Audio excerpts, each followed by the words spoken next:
Hello everyone, তো বেরিয়ে পড়লাম দীঘা ঘুরতে যাওয়ার জন্য। এখানে এই যে আমার ফাইনাল আউটফিট ঘুরতে যাওয়ার দিন। তো এখানে দেখো বেরিয়ে পড়েছি আর আমার পুচকুটাকে রেখেছি, তো আমার ভীষণই মন খারাপ লাগছিল।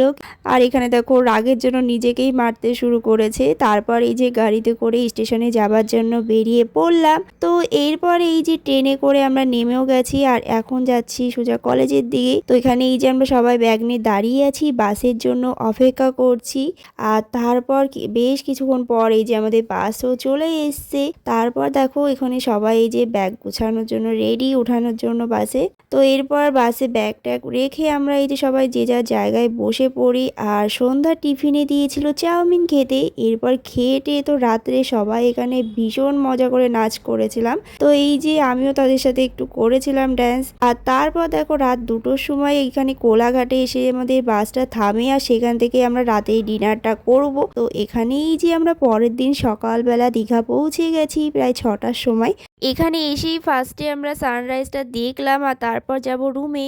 তো এরপর সারাদিন দীঘাতে কি কি করলাম সেটা আমি তোমাদের সাথে দীঘা ব্লগের নেক্সট পার্টে শেয়ার করে দেবো। তো আজকের মতন ব্লগটা এখানে এন্ড করছি।